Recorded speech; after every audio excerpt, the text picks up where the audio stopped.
Bismillahirrahmanirrahim. Bismillahirrahmanirrahim. Assalamualaikum warahmatullahi wabarakatuh. Alhamdulillahirabbil alamin wassalatu wassalamu ala asyrafil hamil mursalin wa ala alihi washabbihi ajmain. Saudaraku yang beriman kepada Allah Subhanahu wa taala, kembali lagi berjumpa dalam channel kita Urau Surau. Alhamdulillah, kita patut bersyukur karena kita masih dipertemukan oleh Allah Subhanahu wa taala.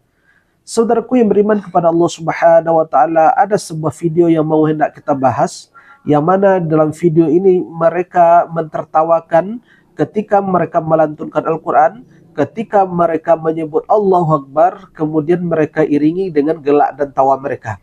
Sepertinya kejadian ini adalah sudah 1 tahun yang lalu ya, ketika bulan Ramadan di sebuah acara. Sepertinya ini terjadi di salah satu pondok pesantren. Namun kita tidak mengetahui pesantrennya di mana. Kita hanya berpedoman kepada spanduk yang berada di belakang mereka. Tentunya apa yang mereka lakukan ini tidaklah patut ditiru dan dicontoh. Karena bagaimanapun ini adalah sebuah sifat dan sikap yang tercela. Sifat dan sikap yang mengolok-olokkan ayat Allah Subhanahu wa taala. Begini lengkapnya. Allahu Akbar. Allahu Akbar. Allahu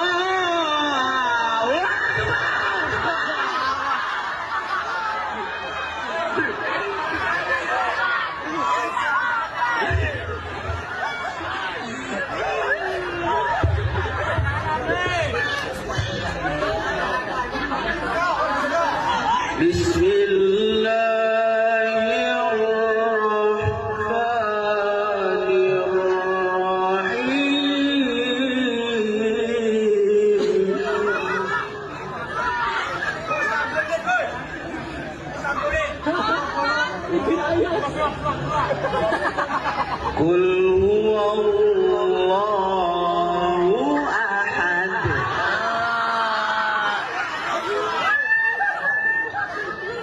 Qul huwallahu ahad, lillahus samad.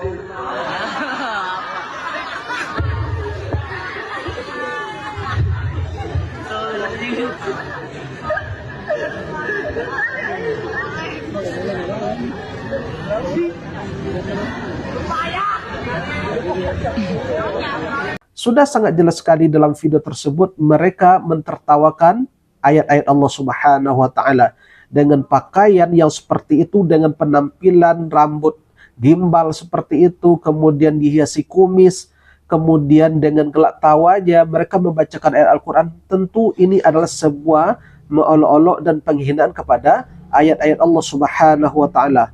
Allah Subhanahu wa taala telah berfirman di dalam surat At-Taubah ayat 65 dan 66, A'udzu billahi minasyaitonir rajim. Bismillahirrahmanirrahim.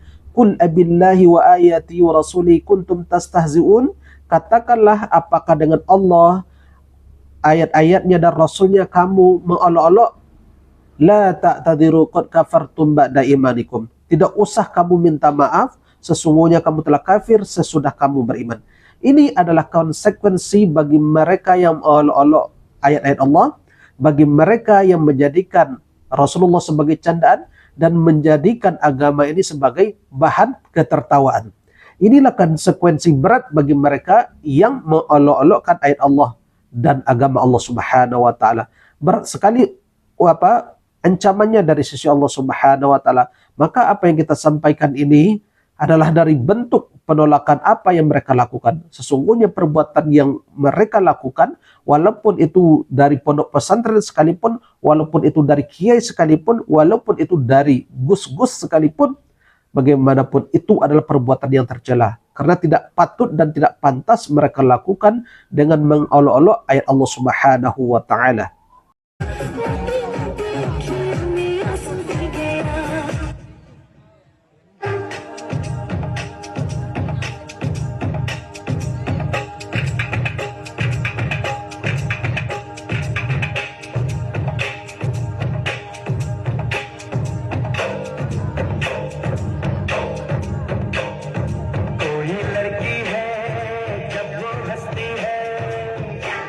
Kemudian di dalam video yang kedua ini tidak kalah hebohnya adalah ketika ada sebuah acara, ya, sebuah acara seleksi tilawatil Quran.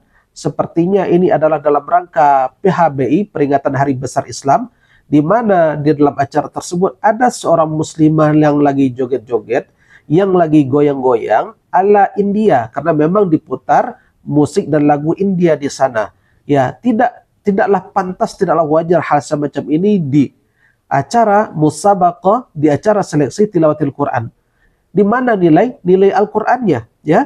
Di mana nilai Al-Qur'annya ketika seorang muslimah ini joget-joget di depan jemaah yang begitu banyak? Tentunya ini adalah suatu hal yang sangat janggal sekali. Apakah tidak ada orang alim di sana untuk menegur acara-acara seperti ini? Bukankah hal yang semacam ini tercela, ya? Berjoget-joget apalagi ini ditampilkan di depan khalayak ramai. Apa yang disampaikan oleh Allah Subhanahu wa taala dalam surah Al-Isra ayat 37, A'udzu billahi minasyaitonir rajim. Bismillahirrahmanirrahim. La tamshi fil ardi maraha. Janganlah kamu berjalan di muka bumi ini dalam kondisi al-amarah, dalam kondisi yang penuh dengan kesenangan. Imam Al-Qurtubi mengomentari ayat ini di dalam tafsirnya mengatakan, Astadillul ulama ala hazihil ayah ala zammi ra'si wa ta'atih. Ulama berdalil dengan ayat ini bahwa tercelanya orang yang berjoget-joget tersebut. Apa pula yang disampaikan oleh beberapa pendapat, ya, fadhahabal hanafiyatu wal malakiyatu wal kufalu minasy-syafi'i ila karahati ra'si.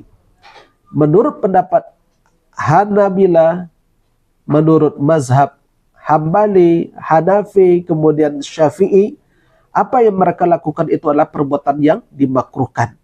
Tentunya berjoget-joget di khalayak ramai ini, apalagi ini adalah seorang perempuan, apalagi ini adalah seorang muslimah, tentunya tidak baik dipertontonkan di depan khalayak ramai. Apalagi ini di dalam sebuah acara resmi, di dalam acara keagamaan, maka tidak layak apa yang mereka tampilkan itu. Mudah-mudahan apa yang kita sampaikan ini bisa bermanfaat. Subhanakallahumma wa bihamdika asyhadu an la ilaha illa anta astaghfiruka wa atubu ilaik. Wabillahi taufiq wal hidayah. Assalamualaikum warahmatullahi wabarakatuh. Alhamdulillahi rabbil alamin.